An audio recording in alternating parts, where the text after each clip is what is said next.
Fala galera do canal da Pangeia, no vídeo de hoje iniciaremos a aula 4, que trata do tema relevo, e nele iremos falar principalmente sobre o relevo brasileiro, com as suas formas e os tipos de relevos existentes no Brasil.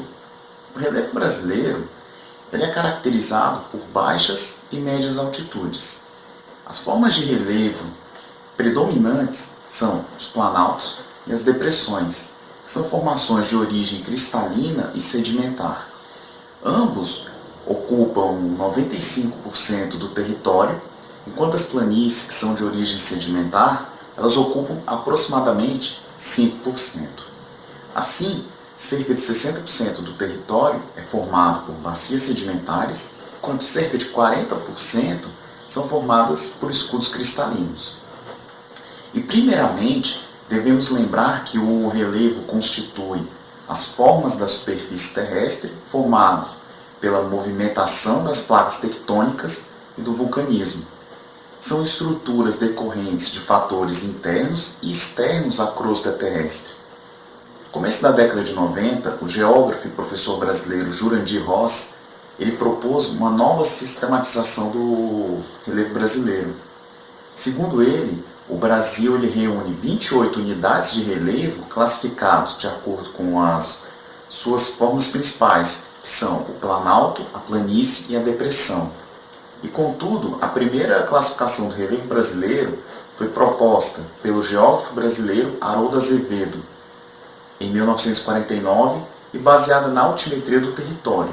E, por conseguinte, no final dos anos 50, Aziz Absaber ele focou nos processos de erosão e sedimentação que classificam as planícies e os planaltos do Brasil. A classificação do relevo ela possui três formas. As três formas de relevo predominantes no Brasil são o planalto, que em síntese, o planalto ele é definido como uma região plana com altitudes elevadas em relação ao nível do mar.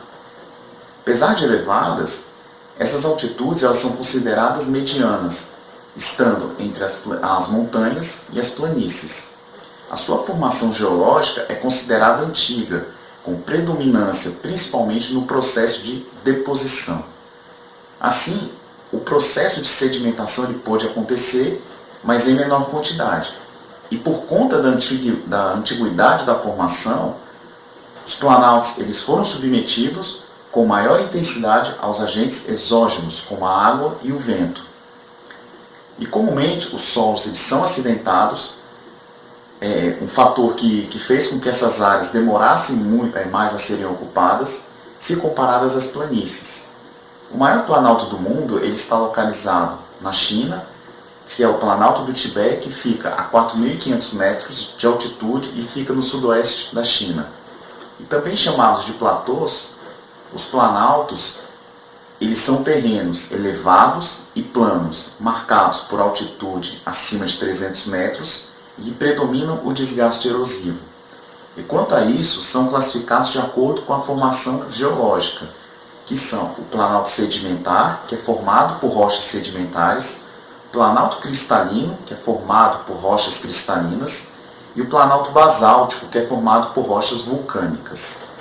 A planície é um relevo que possui menor altitude se comparado aos planaltos e montanhas.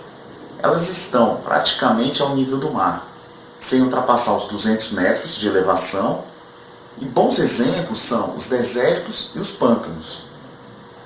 Os terrenos eles são pouco acidentados e a constituição é considerada antiga e essencialmente de rochas sedimentares.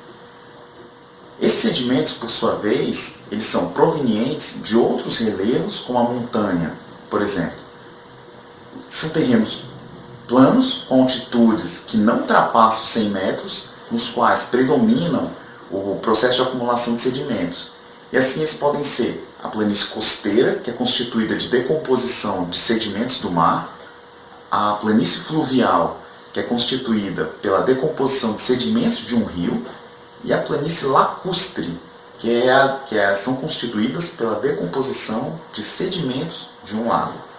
As depressões são formações sedimentares muito antigas, e a sua principal característica são os terrenos planos e as baixas altitudes. as menores em relação a todos os outros tipos. Quantas montanhas podem ultrapassar 8.000 metros de altitude em relação ao nível do mar? As depressões elas dificilmente ultrapassam os 500 metros e podem, inclusive, estar abaixo do nível do mar. São formadas pelo processo de erosão. As depressões elas são terrenos relativamente inclinados e possuem altitudes abaixo das áreas ao seu redor, de 100 a 500 metros. São classificadas em depressões absolutas, que estão localizadas abaixo do nível do mar, e as depressões relativas, que estão encontradas acima do nível do mar. Pessoal, por hoje é só. No próximo vídeo iremos falar sobre os planaltos existentes no território brasileiro. No mais, dê um like, assine o canal da Pangeia e ative o sininho de notificações. Valeu!